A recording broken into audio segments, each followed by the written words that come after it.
cometiendo el error de estudiar a full esta semana. No, suéltate un poco ya. Toda literatura en un día, si se puede. Claro, ¿no? Dale suéltate un poco. Y el día de hoy, pues, dispara tus temores, ¿no? Dispara tus temores. Y vamos a jugar con la nueva estructura del examen que está proponiendo Marcos en literatura. Así es, pero para hacer la comparación se necesita saber la obra. Dos cosas, saber el contenido de la obra, ¿no es cierto? Lo mínimo, o sea, si te dicen, hay realismo mágico en el mundo de Sancho y ajeno, no, porque la idea del Zumbayu, la idea del río Mayo, que es realismo mágico, está presente en los ríos profundos. Así es, una conmoción mágica. Entonces, ese es el contenido, saber el contenido y el contexto, ¿no? Entonces, le vamos a dar una visión a eso, ¿ya? Vamos a darle una visión a eso, ¿correcto?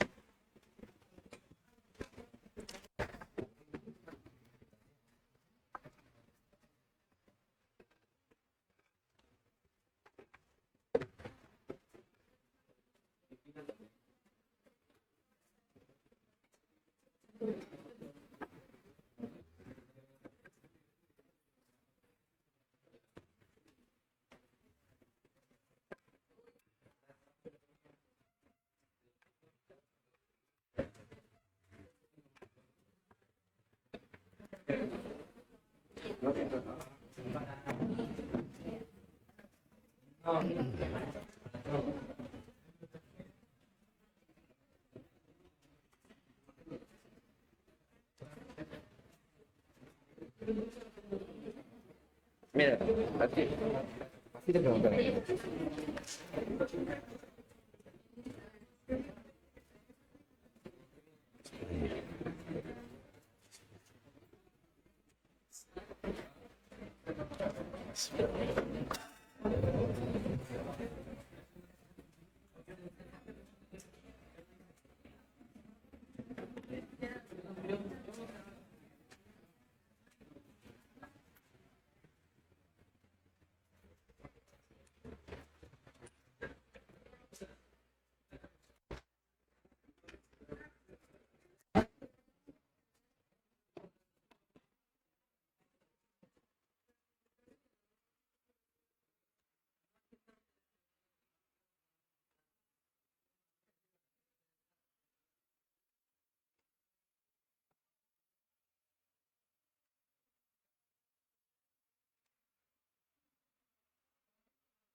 Ya chicos, vamos a empezar, ¿ya?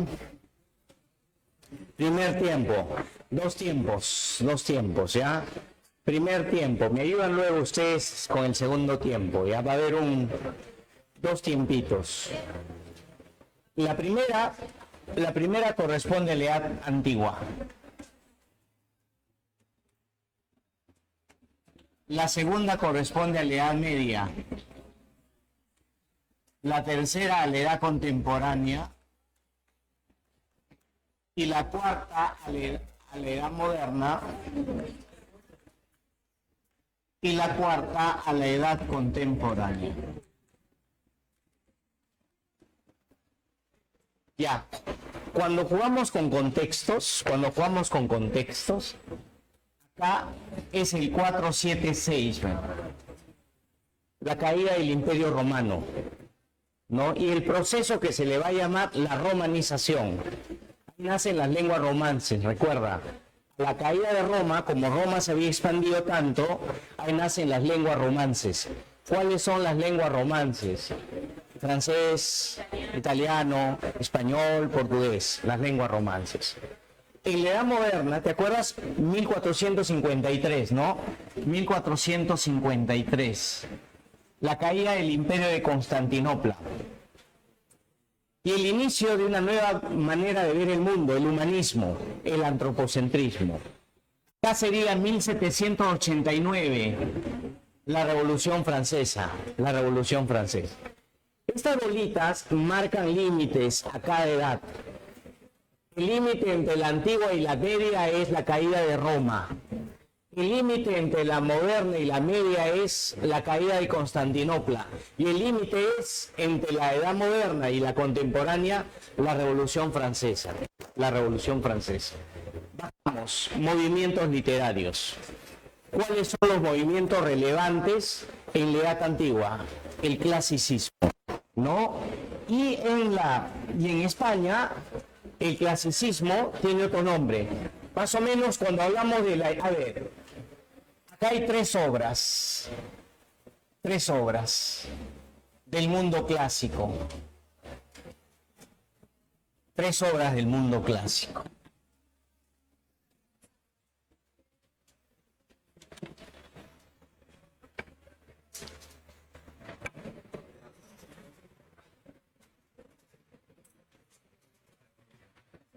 ¿Cuáles son esas tres obras del mundo clásico? Miren, la Ilíada, primero la más antigua, la Odisea, Edipo Rey.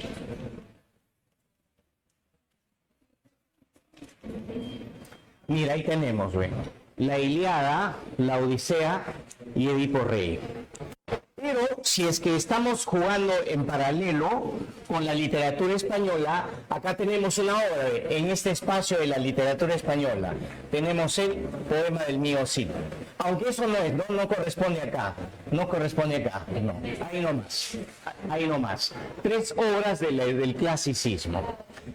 Vamos a la época medieval, en Universal no hay, antes pedían la Divina Comedia. Pero no hay que descartar saber algo de la Divina Comedia. ¿Sabe por qué? Porque ha venido el Lazarillo de Tormes. Y el Lazarillo no estaba en el prospecto, ¿no?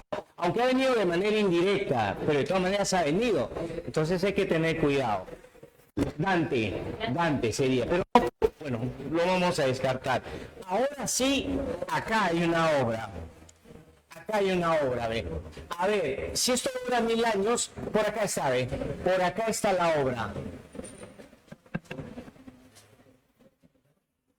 Poema del mío Cid. El poema del mío Cid. Ahí lo tienes, ¿ve? El poema del mío Cid.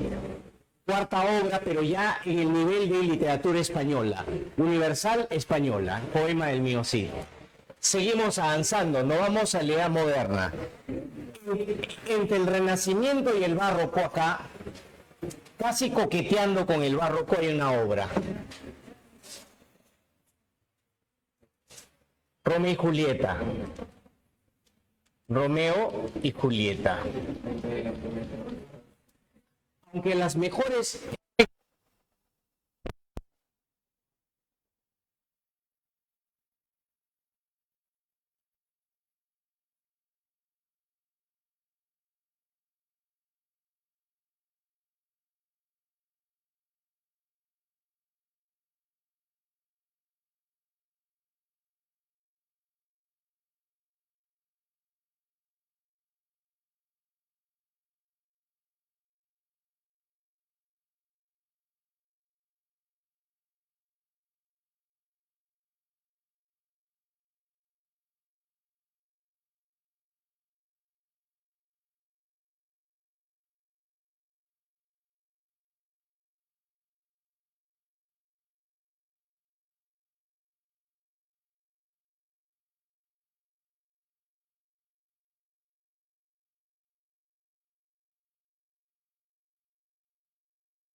Ok.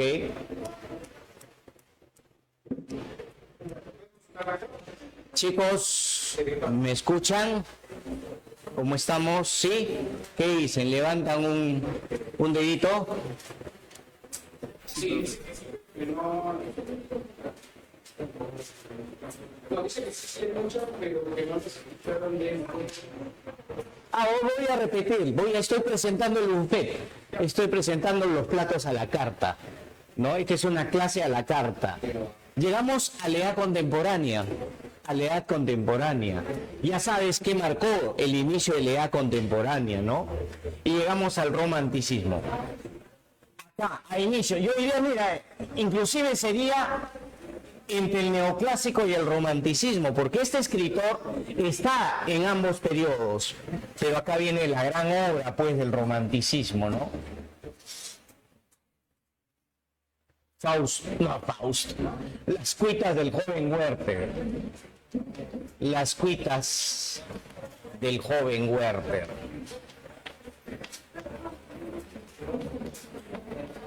Ojo, no es su mejor obra, ¿no? No es su mejor obra. ¿Cuál es la mejor obra de Wolfgang Goethe? Fausto, la que se me salió. Porque antes tenían Fausto. Antes tenían Hamlet. Yo feliz. Porque Hamlet es compleja, pues. Es una personalidad compleja, potente, poderoso es Hamlet. Hamlet es como Rodión en la obra Crimen y Castigo. Sin una complejidad. En cambio, Romeo es bien simplón. Bien simplón. Pero bueno, pues, acá es la en Werther, en el romanticismo, en el realismo, a mediados del realismo, este novelón, Crimen y Castigo, ¿no? Y por último, en la vanguardia está la obra La Metamorfosis, Kafka. A nivel universal. Y sacamos nuestra tisita azul para decir, en el romanticismo español acá sí nos piden a un escritor. Rimas y leyendas.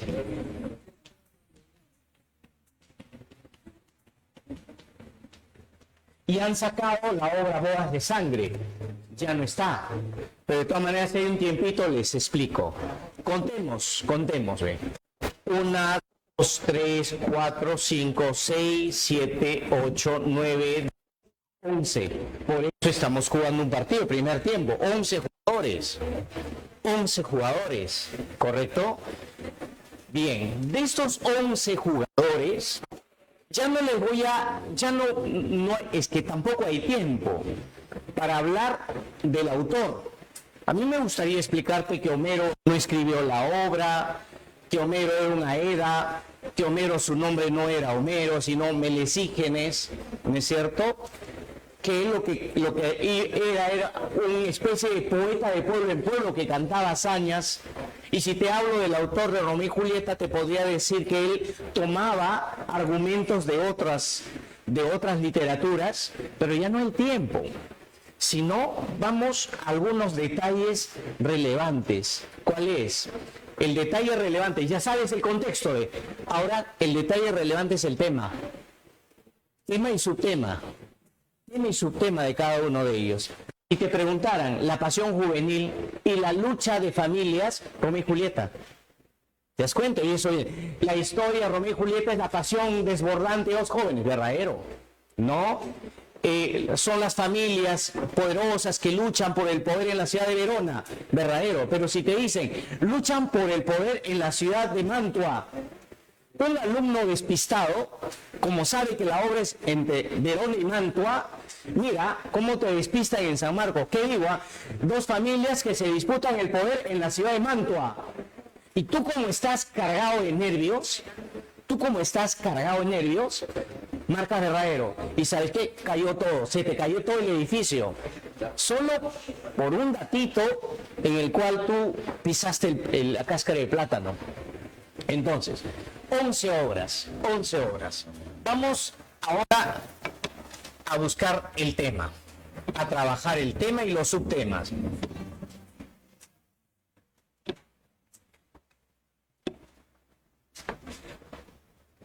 tema y subtemas. No lo dudes, la ira. Tema grandazo, la ira. Él tiene dos iras.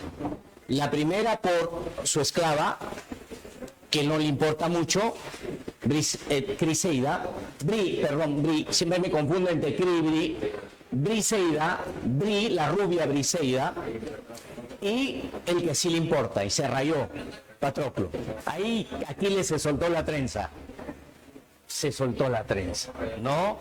Bien. La Odisea es el retorno.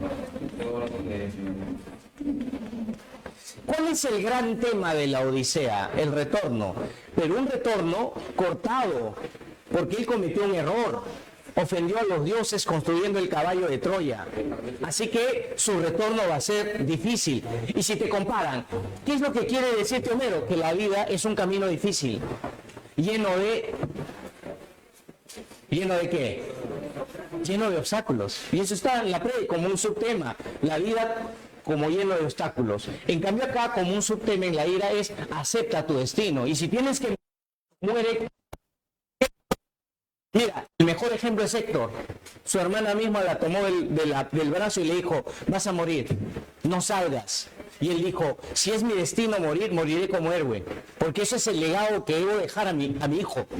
Es aceptación del destino. Y en los tres es el destino. En cambio acá es más evidente, ¿no?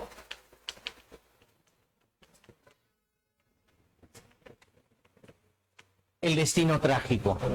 El destino trágico. Destino trágico. La ira incontrolable. Él no pudo controlar su ira. Un dato. En los tres tiene que ver con el destino. En los tres, los personajes son de alta alcurnia, son aristocráticos, ¿correcto? En los tres. Y en los tres está la ironía trágica. Mira la ironía, su mamá es diosa, maldita sea, pero tiene que morir, pues. Ese se llama ironía trágica, ¿no? Su mamá lo debió proteger, no puede, ni la mamá lo puede proteger. Tiene que perder a toda su gente, por más que Atenea luche para defenderlo, a él y a su gente. Y acá, por más que corra, por más que huya, tiene que enfrentarse. Y al final es el chivo expiatorio. ¿En qué consiste la palabra chivo expiatorio? Decir, aquí estoy, yo soy el culpable, me reviento los ojos.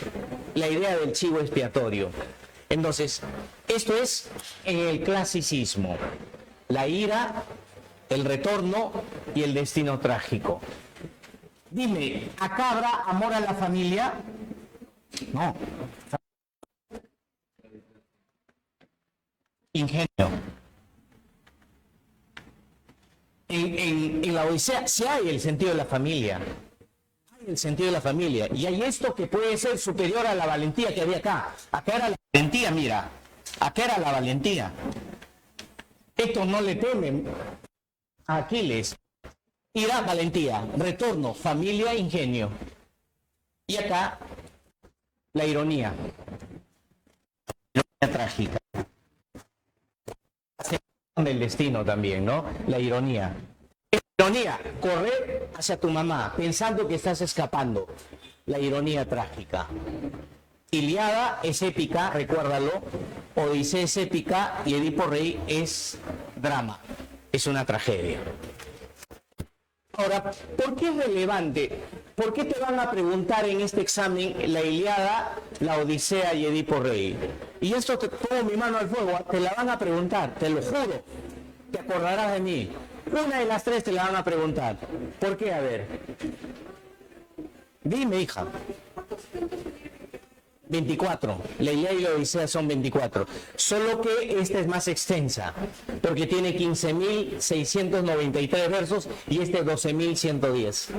Sí, esta es más extensa, pero ambos tienen 20 cantos. Si me preguntan la estructura, están escritos en hexámetros dactílicos. ¿Qué es? Mira, 6, 6, 12, pero cortados, para permitir el canto, ¿ve? La diosa me dijo que Ulises llegaría. Ese era el canto. Este corte era para permitir respirar, tomar el aire. Así fue llevado como hexámetro dactílico. Pero como nadie ya lee verso ahora, ¿qué han hecho en las traducciones? Ramón Menéndez Pidal o otros traductores, ¿qué han hecho? Lo han convertido en prosa. Esto, la Ilíada y la Odisea, actualmente se lee en prosa, pero en su versión inicial era en hexámetros. Era en hexámetros. Vamos al poema del mío Cid. Vamos al poema del mío Cid. No le dé vueltas, ve. El poema del mío Cid, la honra. Y es como la ida, ¿no? Mira, qué bacán para comparar la Ilíada con el poema del mío Cid. ¿Sabes por qué? Porque si te preguntaran, así como Aquiles tuvo doble ira, él tuvo doble deshonra. Y listo, qué hermosa pregunta. Así como Aquiles tuvo doble ira, el mío tuvo doble deshonra. Y la primera deshonra es cuando lo acusan de ladrón. Un feudal, dueño de tierras. ¿Cómo se llama? Linajuda. Y él era un advenedizo, pero en ese momento él todavía no era un advenedizo, no era noble todavía, porque le faltaba tomar la ciudad de Valencia. Cuando toma Valencia, a él lo nombran noble, pero el otro le tenía cólera porque él sí le había cortado la barba en un duelo, porque ese señor se negaba a pagar los impuestos al rey Alfonso. Entonces había una ira contenida. Entonces la honra. ¿Qué cosa? ¿Cuál es el tema central? Recuperar su honra. Mira, quieres que genere otra pregunta. A ver, así como en la Odisea hay el amor a la familia, ¿en qué obra también hay amor a la familia? Sí, igualitas. Rodrigo Díaz de Vivar ama a su familia, protege a su familia. Ah, él es más bravo, él es más que él protege a su familia. El Cid paga para que su esposa y sus hijitas Sol y Elvira, ¿dónde quedan? En San Esteban de Gormaz, ¿no? En una abadía donde el padre Sancho, ¿ve? La familia. Ojo, el cristianismo, recuerda, Dios, sentido del catolicismo. Él es un héroe católico, familia, Dios, entre los temas relevantes. Ojo, también es un texto, pero la cuarta parte de la Ilíada es la cuarta parte. Si la Ilíada tú lo divides en 4, esto vendría a ser la parte.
Listo, seguimos. Estamos en la época medieval. ¿Sí? Época medieval para el salto a la edad moderna. ¿Sí? Bien. Saltamos a la edad moderna. Saltamos a la edad moderna. La pasión. Pasión, ¿no? Pasión juvenil. ¿Qué obra de más adelante también refleja el tema de la pasión? La escuela del joven Werther. Pero cuando la pasión es más extrema, ¿cómo se llama? Obsesión, ¿no? Amor prohibido. Pasión. Se le puede poner acá el amor prohibido. El amor prohibido, ¿no? No, pues acá no, acá no, si no es acá, acá. El amor prohibido.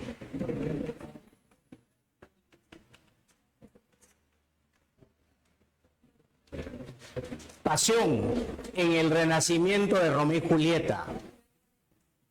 ¿Qué otros temas más hay debajo del tema de pasión? Familias, duelo, odio, el odio de familias. Además de la pasión, hay el odio. ¿Habrá otro tema más por ahí dándole vueltas?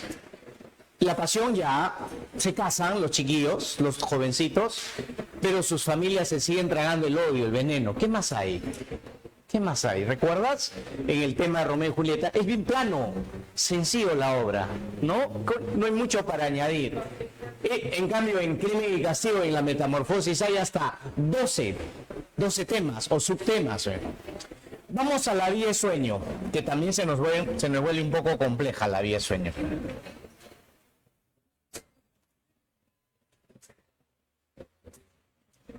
El encierro y libertad.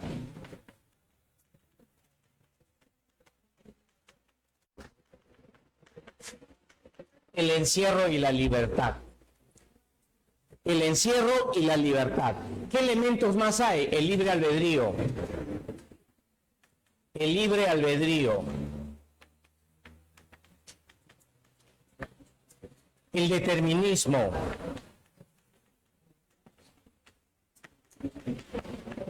El juego entre realidad y ficción. Y nos puede llevar a más datos todavía. Mira, ¿cómo está? ¿Por qué tú crees que acá se condensa más temas? ¿Por qué esta obra, La vida de sueño, es más rica que Romeo y Julieta? Porque está ¿dónde? En el barroco. Y el barroco es más difícil, más complejo. Porque el alma humana penetra más al alma humana.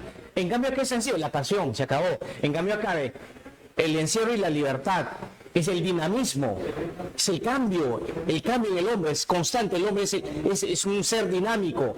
Mira, encierro y libertad, libre albedrío versus determinismo, realidad versus ficción. Mira el juego, ese juego dual, el juego dual en la vida de sueño, y así podemos seguir. Pero nos habíamos salteado el Quijote, es también el juego de dualidades, ¿no? ¿Sí o no? ¿Cuál es el gran tema del Quijote de la Mancha? Locura. ¿Y qué? La locura y qué más. Y la razón. La locura y la razón. ¿Quién representa la razón? Sancho. ¿Quién representa la locura? Quijote. ¿No? Pero hay algo interesante en el Quijote de la Mancha. Eso, lo que no hay acá, ¿no? O hay algo. Si acá Sancho se vuelve loco y el loco se vuelve racional. Si hay ese juego dinámico acá, ¿hay este juego? No, un poquito que sí o no. Porque Segismundo no creía en el libre albedrío. Cuando él estaba en su celda, ¿qué decía? Que era su destino, pero al final cuando tuvo el libre albedrío lo utilizó y lo utilizó bien. Entonces mira esta relación que puede haber entre estas dos obras, porque hay la dualidad, ¿no? La vida de sueño y el Quijote de la Mancha. Pero hay algo más que quería decirte del Quijote de la Mancha.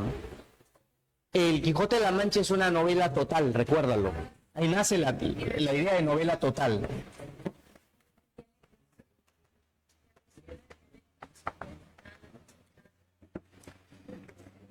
Si te has dado cuenta, están todos los niveles del lenguaje. Por eso a Cervantes se le llama el padre del idioma castellano. Están todos los niveles del lenguaje. Y algo más, que es también, además del tema, es bueno saber, polifónico. Es una novela polifónica. ¿Qué significa la novela polifónica? Que el Quijote de la Mancha tiene de épica, o sea, tiene de la Ilíada y la Odisea. Que el Quijote de la Mancha tiene teatro, tiene Romeo y Julieta. Que el Quijote de la Mancha tiene de Crimen y Castigo. Tiene elementos narrativos, tiene elementos épicos, tiene elementos líricos. Tiene todo, por eso es poli, es varios. Fono, sonido épico, cuando va a caballo y pelea con el caballero de la Blanca Luna. Cuando los pastores le cuentan historias, narrativo. Cuando él le hace poemas a Dulcinea, lírico. Y cuando hay diálogos, teatro. Es decir, a eso se llama polifónico. Intervienen todos los elementos de los géneros literarios. Y se llama novela total porque la presencia de todos los niveles de lenguaje. Además de su tema, locura y razón, que se van en un estadio dinámico. Ese es el Quijote. Mira, te das cuenta, de esto y de esto se puede hablar bastante, porque pertenece a este periodo riquísimo en contenido. El barroco es riquísimo en contenido. Por eso, ¿qué te decía? ¿Por qué no preguntan Hamlet de Shakespeare? Sería muy condensado el barroco. Aquí esto tendría que moverlo para acá. Hamlet, Otelo, por ejemplo, ¿no? Otelo. O la más compleja de Shakespeare, Macbeth. ¿No? Está tu cara, Macbeth, esa es su cara, pero no es su cara. Su cara verdadera es una máscara. Es juego de la dualidad, ¿no? Una sonrisa bonita, pero la manipulación en grado extremo. Barroco 2, Renacimiento 1, Romeo y Julieta. Que además tú sabes que tiene antecedentes en la literatura italiana. Matteo Bandello había escrito la historia de los Montescos y los Capuletos. Y te cuento algo más. Romeo y Julieta está presente en la Divina Comedia también. ¿Qué tal si se malea en el examen y te dicen, la historia de Romeo y Julieta se lo cuentan a Dante cuando ingresa en la Divina Comedia, porque encuentra a la familia Montescos y Capuletos de Italia condenados, y ahí su guía Virgilio le cuenta de esas disputas entre familias? ¿Verdadero o falso? Recontra verdad. Verdadero, porque está inclusive esta historia también en la época medieval, en la obra La Divina Comedia de Dante. Vamos saliendo, porque el primer tiempo debe terminar ya. El primer tiempo tiene que terminar ya. El romanticismo. Cuando hablamos de romanticismo, de las cuitas del joven Werther, hablamos del amor prohibido. Pero acá añádele otra característica, ¿ve? Y añaden esto, burguesía. Él es un burgués, pero odia a los burgueses. Él es un burgués, pero odia a los burgueses. Y además, ¿por qué la naturaleza? Porque la naturaleza sintoniza con su estado de ánimo. Él se retira, es un burgués que se retira para tener contacto con la naturaleza. Pero él cae en el amor prohibido. Y ahí se hunde. Y ahí se hunde. No puede controlar las cuitas del joven Werther. Las cuitas del joven Werther. Bien, lo dejamos ahí bien muertito. Y nos vamos a Becker. Finales. Yo diría que esto es así, ve. Mira, esto es acá todavía. Acá es. Acá. Becker surge cuando el realismo ya había nacido. Es decir, Becker es un post-romántico. Es un post-romántico. Como Arguedas es un post-indigenista. Becker es un post-romántico como Arguedas es un post-indigenista. Apareció cuando ya el romanticismo había muerto, apareció Becker. Y nunca nunca publica él rimas y leyendas, le publican los amigos un año después de su muerte. Algo más, Rimas se llamaba Libro de los Gorriones. Él había dejado un paquetito de poemas llamado Libro de los Gorriones y sus amigos dicen, no vamos a publicarlo como Libro de los Gorriones, lo vamos a publicar como rimas y leyendas. Muy bien, rimas para allá, leyendas para allá. En Rimas, sus experiencias amorosas.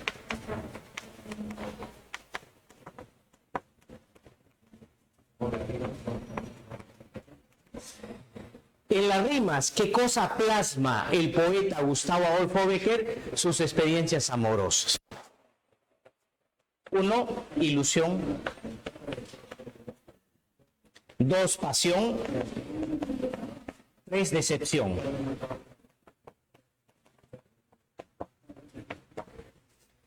¿Cuáles son las experiencias amorosas que tuvo Bécquer? Ilusión cuando conoces a alguien, pasión cuando ya estás enamorado como Romeo y Julieta, y decepción cuando ella se larga con otro. Y tú sientes, ahora él siente deseos de morir, en algunos poemas tiene deseos de morir. Pero ¿sabes qué emplea él como una especie en vez de deseo de morir? Algo que se llama, señorita, se llama ironía.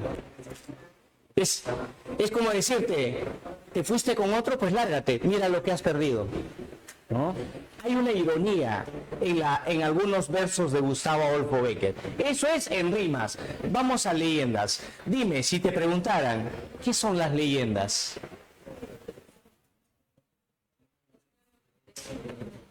Son narraciones misteriosas, terroríficas. Entre el tema del terror.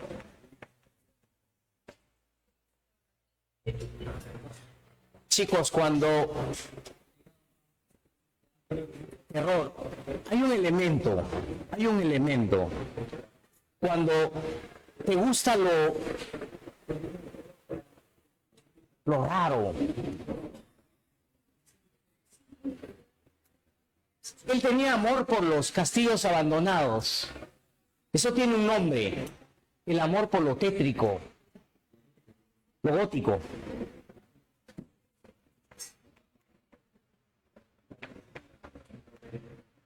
Narraciones misteriosas, experiencias amorosas.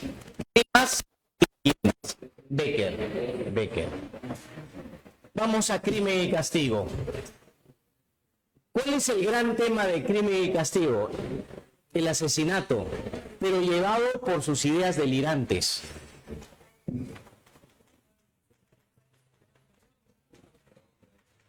Y redención.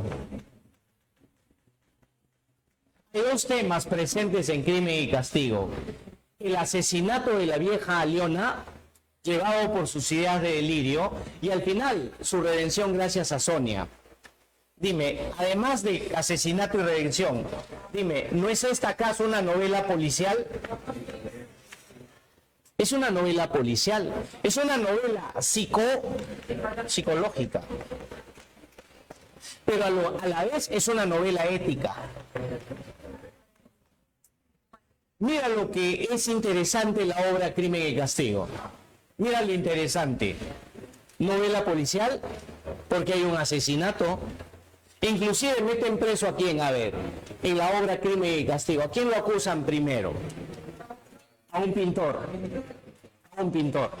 Porque el pintor tonto metió en su saco una joya de la vieja. Psicológico, ¿por qué? Porque sucede en la mente. Y ético, ¿por qué? Porque tienes que tomar una decisión con respecto al mundo. Novela policial, psicológica y ética. Asesinato y redención. ¿Qué significa redención? Aceptar que has fracasado. Aceptar que tus ideas no es lo mejor. Que él ha cometido fallas, que tiene fallas. Ese es Crimen y Castigo. Este novelón da, pero... Chicos, ¿tiene teatro? Sí. Según el libro de la Pre, tiene elementos dramáticos, porque hay mucho diálogo. hay la presencia de diálogos.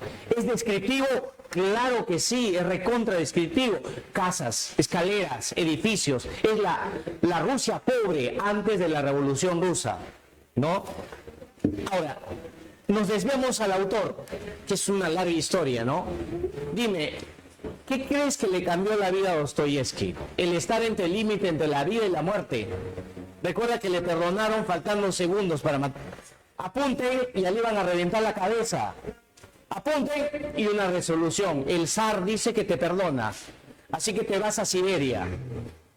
Esa carga de emotividad, de dura, ¿no? Está presente en la obra Crimen y Castigo. Y la metamorfosis es muy parecido a Crimen y Castigo. ¿Por qué? Porque hay una especie de sufrimiento también. Hay un sufrimiento. ¿De qué trata? Conversión. Y dime, ya, te convertiste. ¿Qué pensó él? ¿Que se convirtió y le iban a tratar bien? ¿No? Y sufrimiento. Porque no trae plata para la casa. Si tú no traes plata para la casa, mira, grábate, no sirves. No sirves. Por eso su hermana le dice, pues la hermana es la que al final le clava el último puñal, ¿no? El papá le clavó la manzana, pero el más grande puñal se lo clavó la hermana. Si este no sirve para nada, este ya ha dejado de ser mi hermano. ¿Qué hay? Deshumanización. Uno de los elementos, alienación. ¿Qué es la alienación? Ser parte del sistema. Si te sales de ese sistema, no sirves. No sirves.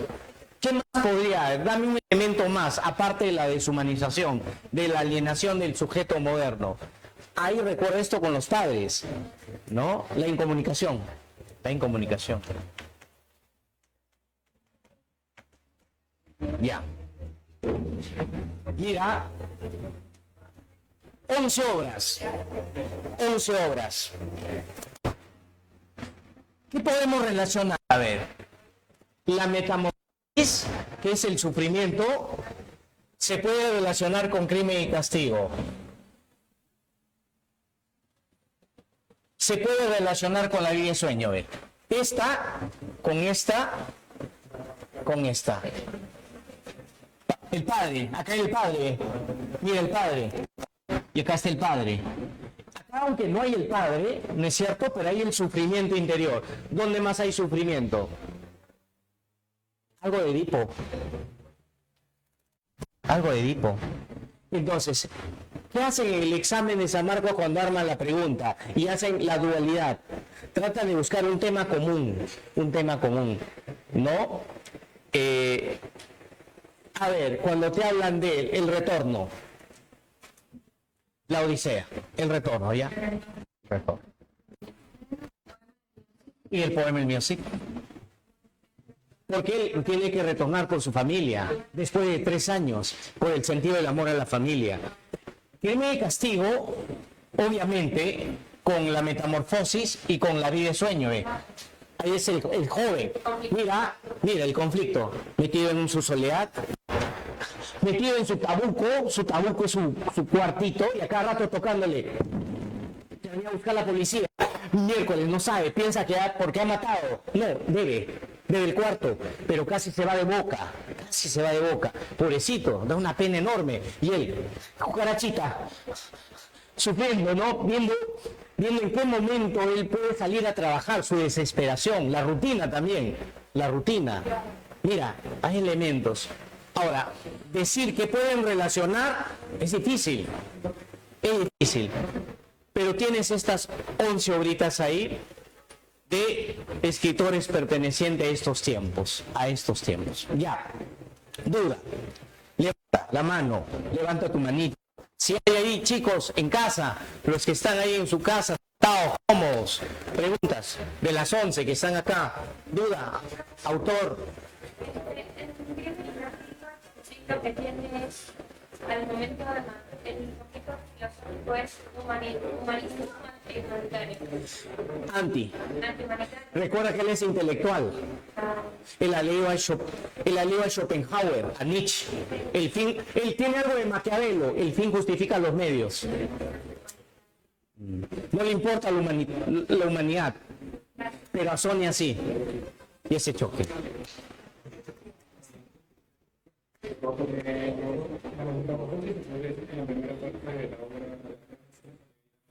Sí, primera parte de la metamorfosis, la hermana sí siente solidaridad. En la primera parte, sí hay solidaridad. Quizás la única persona que tiene empatía, pero después se convierte en su peor cuchillo. En su peor cuchillo. Sí.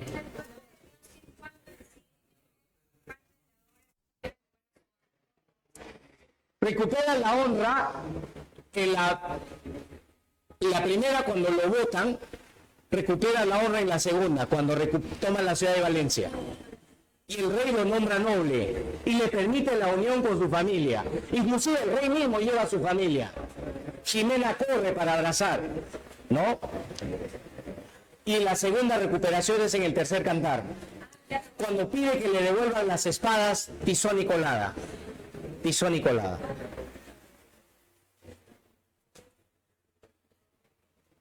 ¿Listo? Terminó el primer tiempo. Chicos, vamos al segundo. El segundo es más amplio. El segundo es más amplio, ¿ya?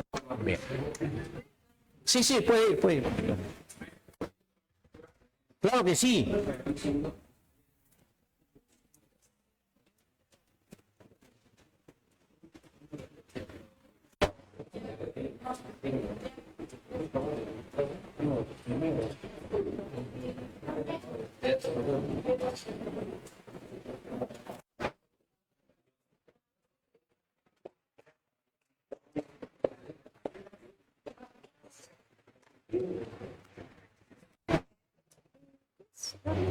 No leo. Dímelo. Datos fidedignos. Verdaderos.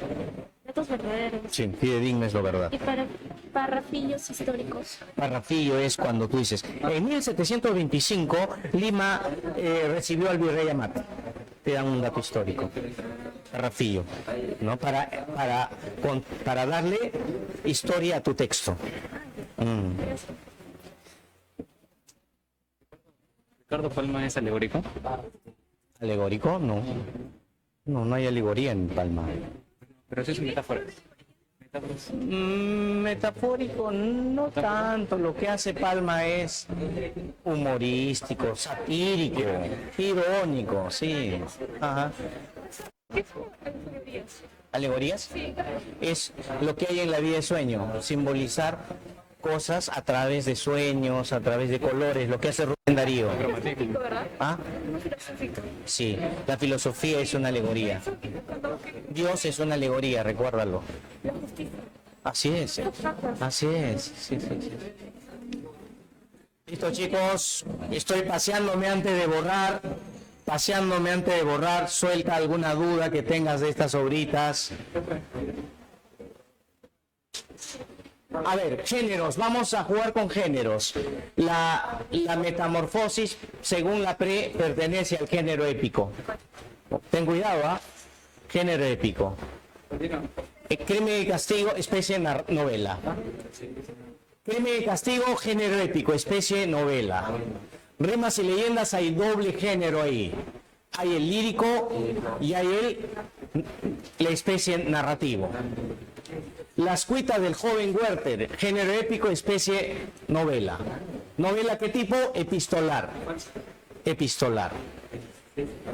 ¿De dónde a dónde va? De mayo a diciembre. ¿Cuántas cartas son? Algo de 80 y tantas cartas. La vida de sueño, ¿qué cosa es? Drama. Es un drama filosófico, dividido en 3 jornadas.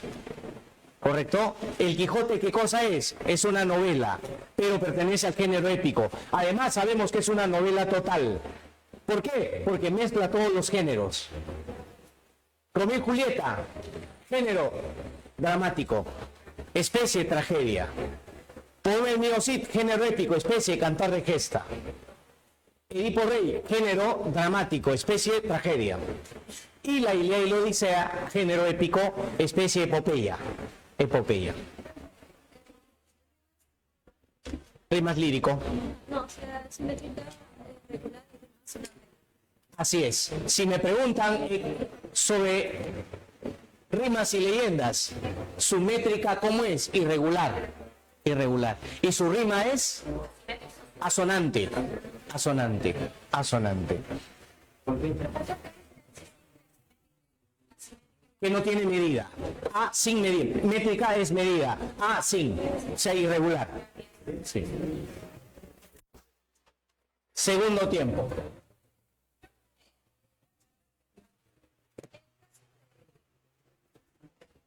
En el caso de omnisciente. Y de la que soy mira, No, en la obra de teatro no hay narradores porque es el actor el que es el protagonista. El autor está fuera de la obra. entonces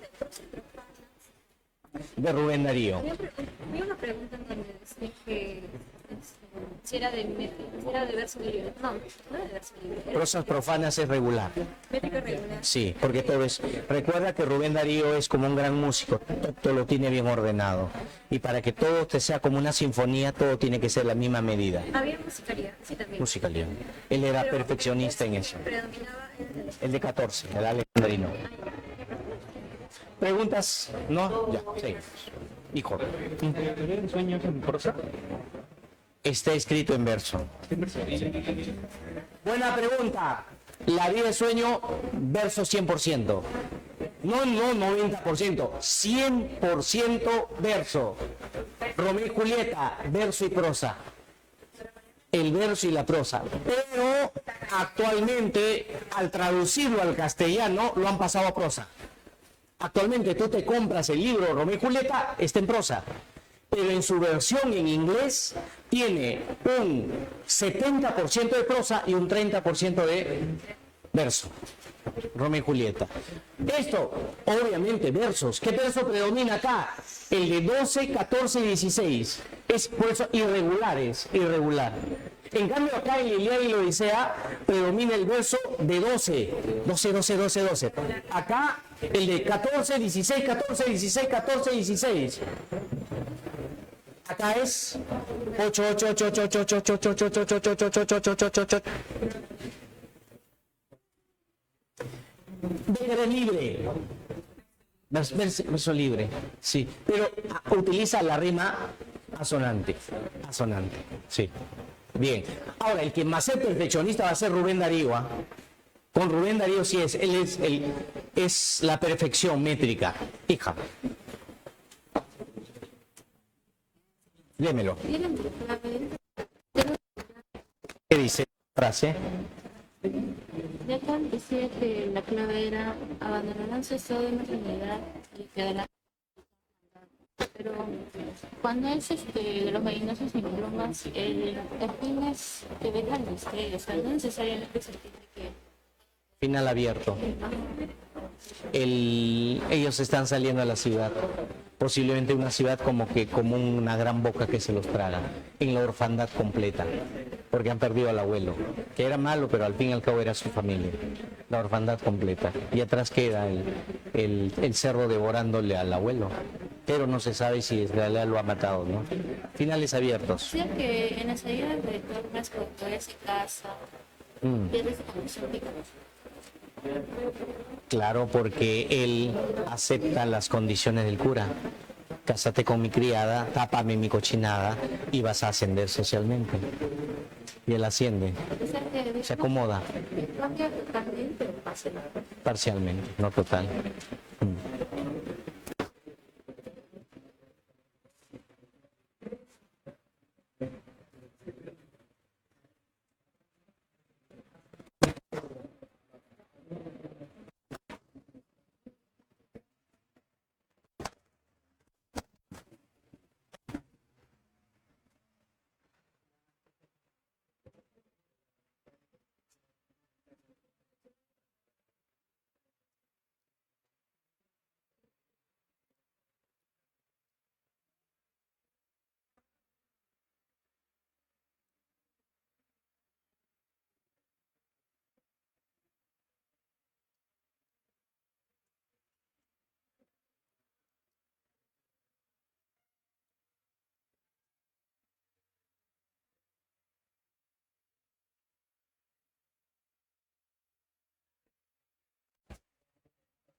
Ya, a ver, vamos, segundo tiempo, segundo tiempo.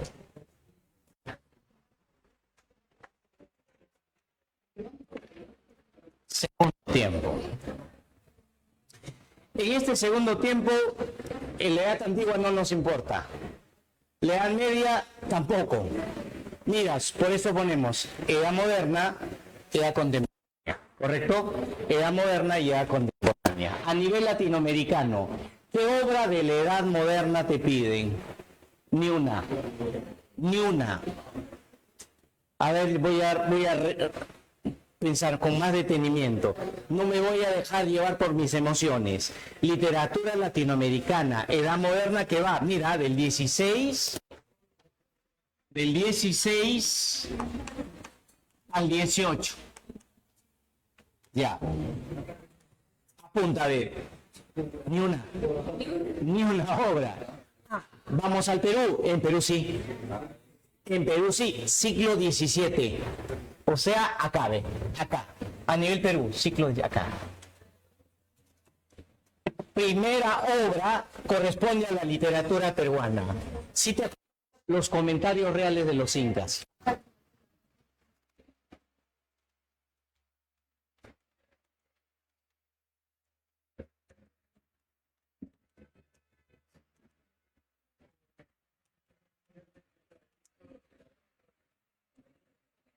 ...1609... los comentarios reales de los incas. Dos cosas tiene que saber ahí para empezar: autor y tema. ¿De qué tratan los comentarios reales de los incas? Tiene que saber sí o sí, autor y tema. Género, ¿no? Ya. Estamos en la edad moderna.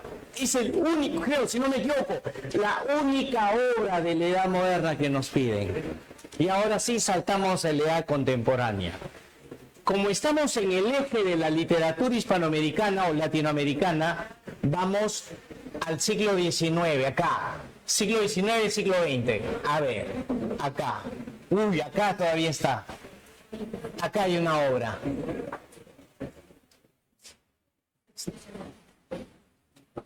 Primera obra de la literatura hispanoamericana. Su nombre es Azul. 1888. Azul, de 1888. Perteneciente a una corriente llamada modernismo. El modernismo. Padre del modernismo, Rubén Darío. Antes del modernismo está una corriente llamado realismo. Antes está el romanticismo. Y antes podemos llamarle el costumbrismo. Mira, a nivel latinoamericano nos piden una obra del modernismo llamado Azul. Ahora, bajemos al Perú, línea del Perú. Acá, ojo, acá sí miren, con Azulita, ¿ya? Con Azulita. Una gran obra del costumbrismo. Ñacatita.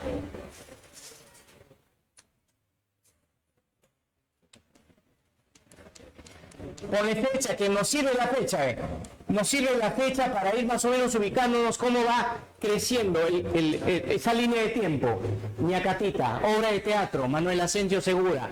¿Qué lenguaje emplea? Culto Segura ni siquiera terminó el colegio. Su lenguaje es popular. Al igual que Shakespeare, mira, ¿qué tal comparación con William Shakespeare? Ve? ¿Qué tal si me mando con esta comparación? Ve? William Shakespeare fue el creador de arquetipos. De la misma manera que Manuel Asensio Segura crea arquetipos y te pone ahí. Arquetipos psicológicos, no. Arquetipos sociales. Chismosa, hablador, el metiche, el fanfarrón. Mi tatita, es la típica chismosa. Perú, acá, Perú acá.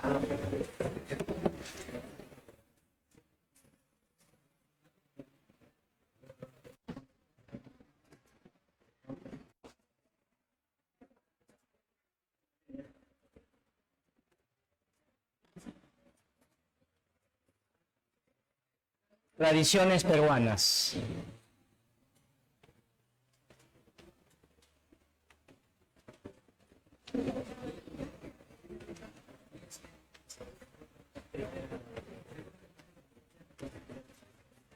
Te pongo la fecha, una fecha no exacta, porque son 400 y tantas tradiciones. La primera fue en 1953, visita al general Santa Cruz.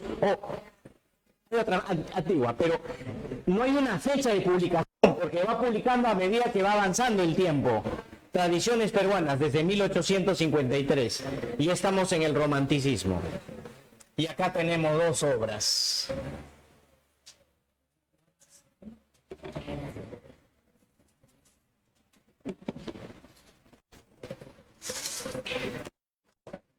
Primera obra del realismo, Discurso en el Politeama. Discurso en el Poli, 1888. Y 1889, Aves. Mira, 1889, Aves sin nido. Mira cómo está recargado en el Perú está bien recargado, ve. Mira, costumbrismo, romanticismo, realismo. Felizmente no hay modernismo. Antes pedían Alma América de Chocano. Alma América, ese que decía, y yo soy el cantor de América, autóctono y salvaje. El americanismo, que lo tiene Rubén Darío. Pero ¿sabes quién era más americanista que Rubén Darío? Chocano. Chocano era. Pero, ojo. Profesor, ¿el modernismo es americanista? Sí, porque te habla del paisaje americano. Tiene mucho de Europa, pero tiene también de americanismo el Libro Azul. Siglo XIX, Chávez. ¿Cuántas obras te piden en el siglo XIX? 5. Y creo que acá está más recargado. A ver, vamos a ver a nivel hispanoamericano. Postmodernismo.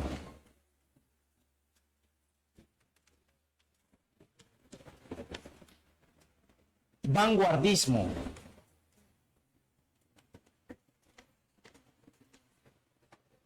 ¿Correcto? Nueva novela. Y por último, el boom. El boom. A nivel hispanoamericano tenemos el postmodernismo, que estaría Gabriela Mistral, pero no nos piden Gabriela Mistral. ¿El vanguardismo? Sí, ojo, acá sí, mira, de acá jalamos con amarillito, ve. El segundo, ve, que nos piden a nivel hispanoamericano, Rubén Darío. No, Pablo Neruda, 20 poemas de amor.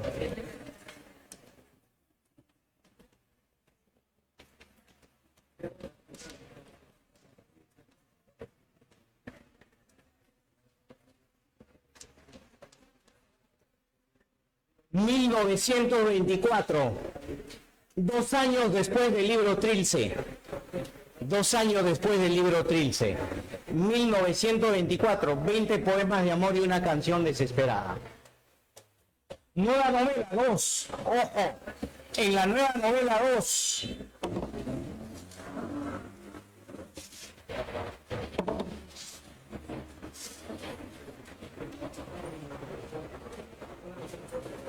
ficciones.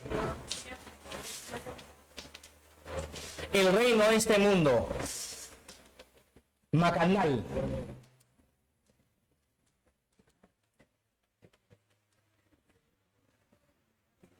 Ficciones. 1944, 1947. Mira, cercano a las fechas. La nueva novela. Y acá en el boom tenemos.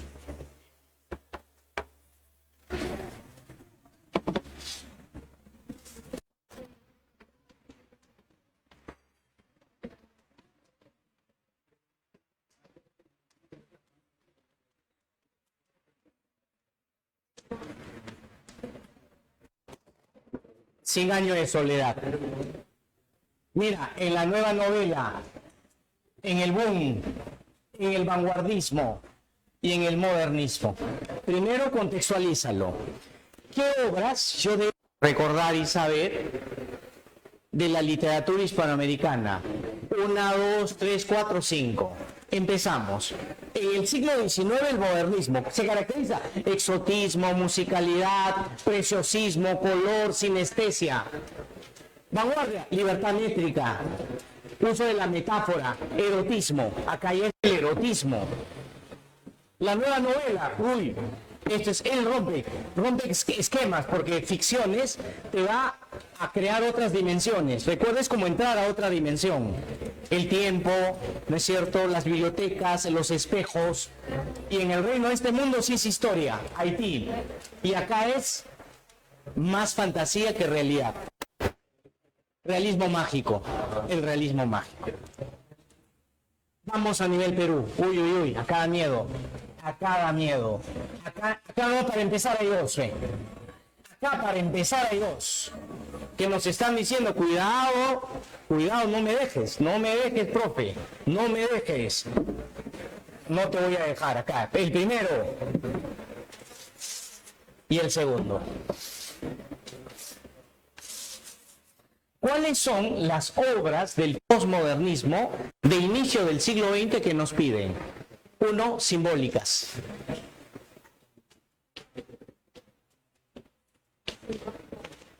Mira, 11.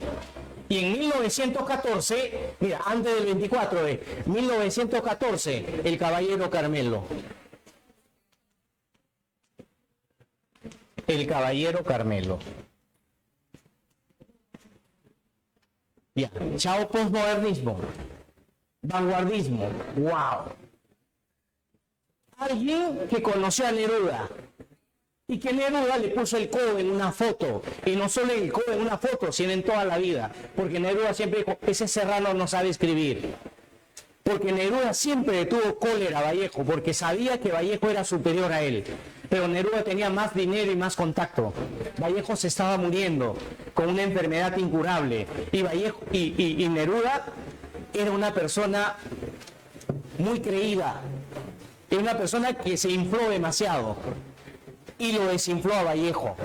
Hay una bronca muy bueno.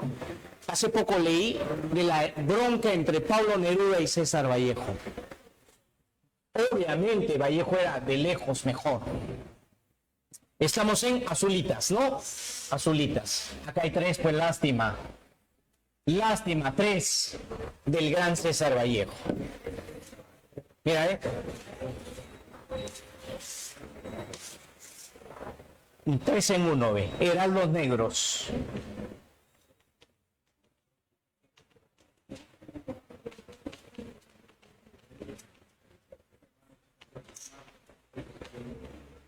Acá lo dejó callado a Pablo Neruda.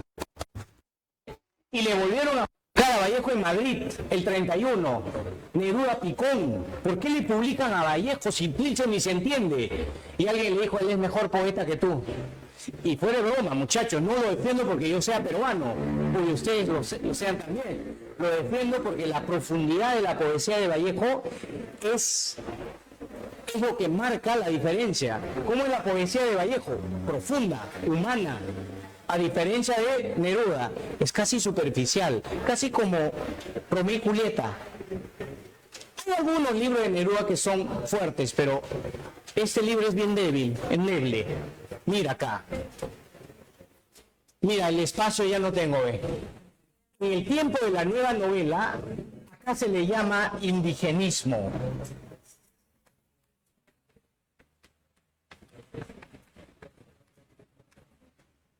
El indigenismo. Dos obras del indigenismo y del neoindigenismo. El mundo, acá sería poemas humanos, ¿no? Me faltó acá. Poemas humanos. Acá sería, el mundo es ancho y ajeno.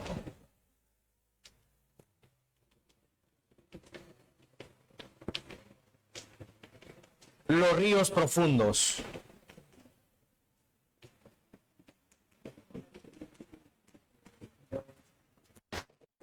Y en la época del boom, nosotros le llamamos en la literatura peruana generación del 50 y del 60.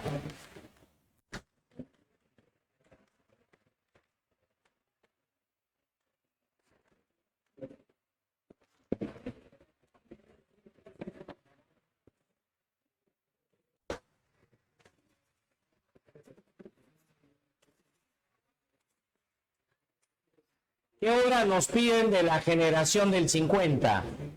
Los gallinazos. Sin pluma. Canto villano.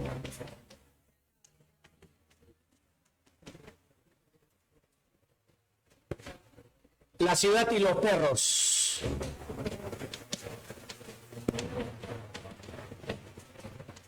Conversación en la catedral.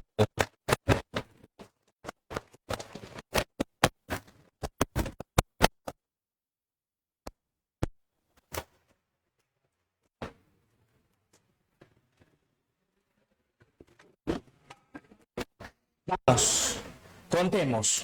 1, 2, 3, 4, 5, 6, 7, 8, 9, 10, 11, 12, 13, 14, 15, 16, 17, 18, 19, 20, 21. ¿Te das cuenta? Compara con lo anterior, que hay más, está más condensado, ¿no? ¿Qué implica? Que las probabilidades son mayores. Y si has visto en los dos exámenes, más ha venido peruana, hispanoamericana. Entonces las probabilidades son más. En 15 minutos. Potencia. Ya. Dispara. Yo te voy diciendo algo. Empiezo por la primera. Los comentarios reales de los incas es una crónica que está dividida en dos partes, recuérdalo. Una es los incas y la otra es la idea de los españoles, las guerras civiles. ¿Cuál es la idea de Garcilaso? Inca, reivindicar a su mamá primero en la primera parte y a su padre, limpiar la honra de su padre en la segunda. Los comentarios reales. Ñacatita. Segura, padre del teatro. Segura, padre del teatro. Obra que está dividida en acá mueres. La idea no es hacerte asustar. 3 actos, 5 actos, 4 actos, un solo acto o carece de actos. 4 actos, 4 actos, 4 actos. ¿Escrito en verso o en prosa? Verso, en verso. ¿Cuál es el tema de Ñacatita? Mostrar las costumbres, es decir, una costumbre peruana, la alcahuetería, ¿no? El chisme. El Perú había nacido, pero no se formaba la literatura. ¿Sabes dónde nace ya la literatura peruana? Con tradiciones peruanas. Ahí empieza a surgir una literatura que tiene forma de literatura peruana. Acá, entre los dos empieza a surgir la literatura peruana. Tradiciones peruanas, ¿cuántas son? ¿Cuántas historias son? ¿453 o 55? 455 historias. ¿Qué predomina más? La época colonial. Por eso le dicen a él, visión nostálgica del pasado. ¿Qué son las tradiciones peruanas? La visión nostálgica del pasado. Por eso González Prada lo acusó, pues, de ser un pasadista, ¿no? De ser un romántico pasadista. Pero nadie defendió a Palma. Más adelante, Mariátegui, mira lo que dijo Mariátegui. Palma no defiende el pasado colonial, Palma hace ironía, sátira. Él satiriza, no defiende, no enaltece el pasado colonial, lo satiriza muy sutilmente, con humor, con humor. Obviamente, él sí va con el pie en alto para hablar de la corrupción, ¿no? ¿En qué libro está este ensayo? En Páginas Libres, en Páginas Libres. ¿Cuál es su tema? Criticar a 3 presidentes. Era justo la época en la que se hacían un acto para recuperar Tacna y Arica. Mira, ¿cómo dolía él? Tacna y Arica era como 2 islas que habían sido arrancadas del Perú. Entonces González Prada dijo, para pagar a los chilenos y que nos devuelvan hay que hacer una reunión. Él hizo en el Politeama una reunión y aprovechó para hablar de los males sociales, de la corrupción. Ese es el discurso en el Politeama. Tiene una cualidad, ¿no? González Prada era anti todo. Anti todo. Anti Dios, anti RAE, anti España, anti Chile. ¿No es cierto? Y no utilizaba la I latina, o sea, no utilizaba la Y, sino lo sustituía por la I latina, y tampoco utilizaba la G, utilizaba la J. Y su discurso no es directo, es indirecto, es metafórico, es metafórico. Nunca te dice de frente, sino busca una metáfora para decirte los males. Ave sin nido, es indianista, al igual que él tiene una visión protectora del indio. Esto recuerdo que vino ayer, los notables, y los notables son las 3 autoridades que oprimen al indio, cura, juez y gobernador. Y la única persona que defiende eran los criollos que van por mineral, los marín. Ave sin nido. Novela de Clorinda Mato de Turner.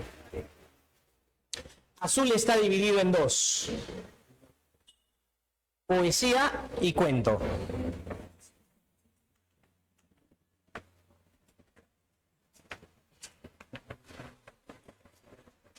Azul está dividido en 2. Cuento, facilito, critica en sus cuentos con esteticismo, mira, critica con esteticismo, con sutil ironía, ¿a qué? ¿Qué critica con sutil ironía y con belleza y con preciosismo? La mercantilización del arte. Critica el capitalismo, que convierte al hombre en un esclavo del dinero. Pero no es como González Prada, él es fino, casi no se nota su crítica. ¿Por qué? Porque emplea la ironía narrativa, con belleza. En cambio, su poesía te habla de la naturaleza y las edades, compara naturaleza con la vida del hombre, naturaleza con la vida del hombre. Azul. Le preguntaron, ¿qué significa azul? Le dijeron a Rubén Darío. Y él dijo, azul es el símbolo de la vida. Entonces, el colorido. ¿Que va a tomar, sabes quién? Eguren. ¿Quién va a tomar del maestro? Eguren. Pero Eguren no entra al preciosismo. Se saca el preciosismo así. Fuera preciosismo, fuera. Y en vez de preciosismo, ¿qué le pone? Temática infantil.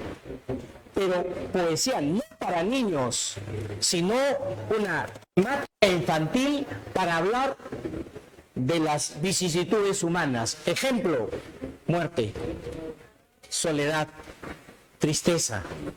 ¿No es cierto? Por eso, utiliza el símbolo para hablar del hombre, tristeza, soledad, angustia, miedo, pero a través de pretextos infantiles. Grábate, facilito.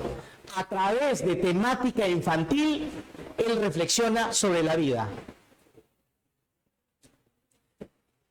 Es compleja, Eguren, pero es una poesía llena de color, lleno de sonido, parecido a Rubén Darío, pero nada de preciosismo, nada de preciosismo. Más bien hay algo de Allan Poe, o acuérdate, él tiene algo de Allan Poe. ¿Sabes qué tiene? El terror él lo convierte en misterio. Cuando entierran a una muñeca, recuerda, mira, enterrar a una muñeca, canción fúnebre de una marioneta. Tiene algo de Poe, pero él lo utiliza bastante con la sugerencia. Recuerda que el simbolismo es sugerencia. El caballero Carmelo es directo, pero recuerda, el papá es el macho. La mamá y los hijos son como los siervos. ¿Qué te refleja en sus obras Abraham Valdelomar? La sociedad patriarcal. La sociedad patriarcal. Las costumbres de un pueblo rural. Chicos, si no se olvidan de esto, colónida. Colónida. ¿Qué es colónida? Darle acceso a los escritores de provincia. Romper la élite. Romper la élite. Por eso Vallejo le aplaudió. Asustado el cabezón de Vallejo, ¿no? Copita Vallejo, marroncito era Vallejo. ¡Veo Eguren! Y Eguren, que era también un hombre tímido, los dos, pero apareció Valdelomar y les dijo, yo los protejo. Valdelomar era el amigo de Billinghurst, el que coqueteaba con la realeza. Pero Valdelomar, ¿qué pasó? El gran protector de estos dos escritores tímidos cayó de una escalera y se rompió el cuello. Eguren siguió viviendo en Lima, en la oscuridad completa. Me hace acordar a Blanca Varela, así, alejada del mundo, alejada del mundo. Nunca se casó, solo vivió para mantener a sus hermanas. Qué noble este hombre, qué noble este hombre. Y Vallejo, hay golpes en la vida tan fuertes, yo no sé. El hogar, el desarraigo, Trilce, cárcel, la mamá muerta, el erotismo, el hijo que no tuvo, también está en Trilce, porque habla de cuna, la cuna vacía, ¿no es cierto? Y habla de senos también, pero a diferencia de Neruda, es muy sutil. Neruda es más directo, más erótico, compara cuerpo de mujer con naturaleza, de una manera mucho más concreta. Él es muy sutil. Mira, dice lenguaje vallejiano. ¿Qué es el lenguaje vallejiano? Serpentina se inventa, serpentínica. Jirafa, enjirafado. Enjirafado. ¿Qué hace? Se inventa palabras. Llámalo neologismos. Neologismos. Por eso el libro es muy cerrado, hermético. Acá se abre. Recuerda que hay poemas humanos en prosa y poemas humanos en verso. En prosa es esto de: amigos, les vengo a hablar de la vida. Son como discursos. 1, poesía discursiva. 2, poesía teatralizada. Un hombre dijo, guiones, poesía discursiva y poesía teatralizada. Algo más. Ojo, alumno, solidaridad con el pobre, solidaridad con el necesitado, que no está en Trilce, que no está en los heraldos. Acá es el hogar más, la muerte. Acá es la solidaridad con el hombre que lucha contra el fascismo. Contra el fascismo. Poemas humanos. Subimos. Borges, el 44. Meterse al mundo de Borges es meterse a las bibliotecas interminables. Al hombre que se le detiene la bala porque en un desliz dijo: Dios, si me das una oportunidad de vivir, creo en ti, y Dios se lo da. Se llama el milagro secreto. Y entra a otra dimensión. Mira, el segundo que ni siquiera es un segundo, chicos. La bala disparada desde la puerta hasta acá no se demora un segundo, menos. Ya, ese espacio Dios lo convierte en 365 días. Ahora, la pregunta es, ¿cabe que en algún momento esa velocidad se pueda transformar en un año? Sí. ¿Qué tal si nos metemos a un agujero de gusano? En el agujero de gusano el tiempo se dilata. Borges, ¿por qué sabía esto? Porque era un amante de la física. Era un amante de la física. El pato era un loco, sabía matemática. Bastante. Inclusive juega con la carrera eterna de Aquiles y la tortuga. Aquiles comete un error. Le dice a la tortuga, arranca, imbécil. La tortuguita le dice, ¿me das un zafiro? Sí, te doy 2 metros. La tortuguita sale. Pobrecita. Y Aquiles lo mira. Parte Aquiles, nunca lo alcanza en matemática. Y eso ya es un teorema que viene del mundo griego. ¿No es cierto? Ese es Aquiles y la carrera eterna con la tortuga. Está en Empédocles, creo, o en Heráclito de Efeso. Búscalo. ¿Qué hace Borges? Recrea todo esto para crearte una incertidumbre, una realidad nueva. Por eso el libro se llama Ficciones. Ficciones. Esto es historia, chicos. Es la esclavitud en Haití. Pero es una esclavitud cíclica. Gana y vuelves a la misma miseria. Segunda revolución, Burman gana y vuelves a la misma miseria.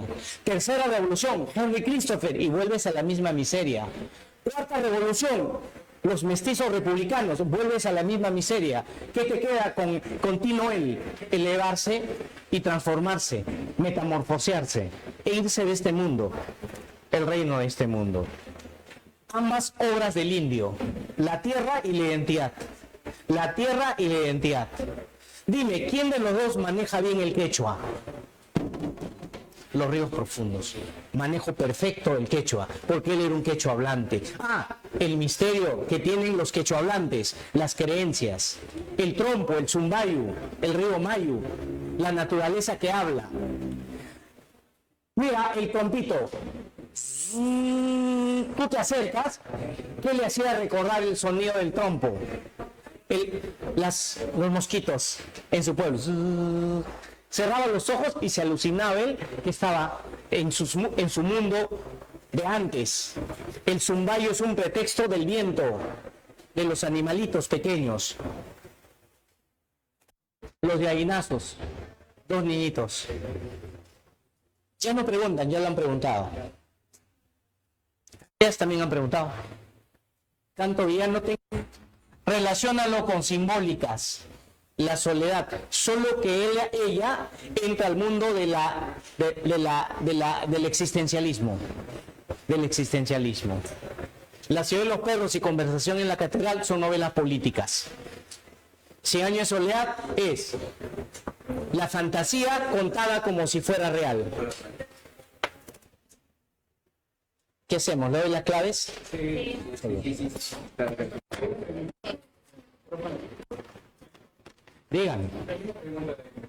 Dígame, suéltame la pregunta. ¿Por qué Martelli decía que Hemingway pertenece al periodo cosmopolita de la lírica peruana? Cosmopolita, porque ahí se inicia la literatura peruana, se inicia la verdadera tradición peruana, cosmopolitismo. Por la tradición. Porque está libre ya de influencias extranjeras. En el romanticismo hay una pregunta. ¿Cuál? En el romanticismo hay una pregunta de la guerra. No preguntas a la verdad. Antes preguntas. Práctica dirigida, dice las fijas, debes iniciarse en el teatro español. ¿Sí? ¿Sí se inicia en el teatro español? No, esto me han dado a mí.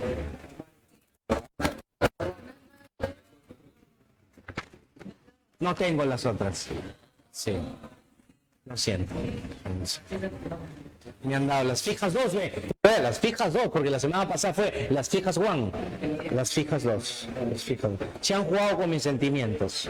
Chicos, pero a la larga esto, mira, se los puedo más tarde, se lo envío con el tutor.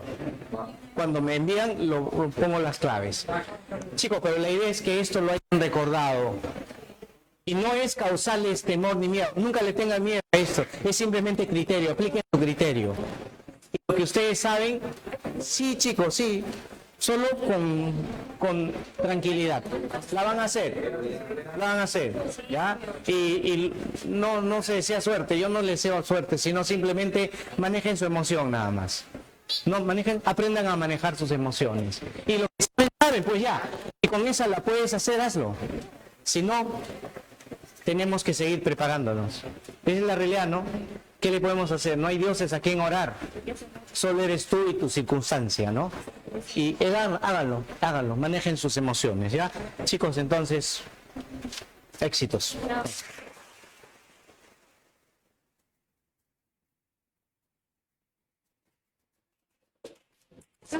Sí, alguien me dijo. Me quedo. Entendido que en esa parte donde empieza con el tema hasta modernismo, hay una parte que se relaciona con regionalismo, ¿sabes? A nivel latinoamericano, está acá.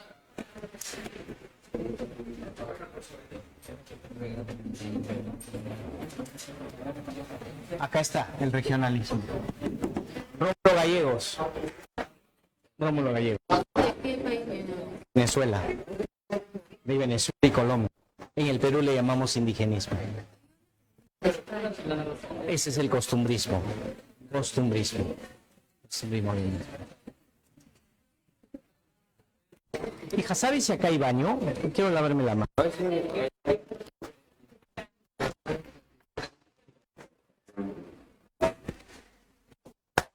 Baño de hombres, ¿sabes dónde es? Es esta, ¿no? Ah, ya. Estoy más perdido.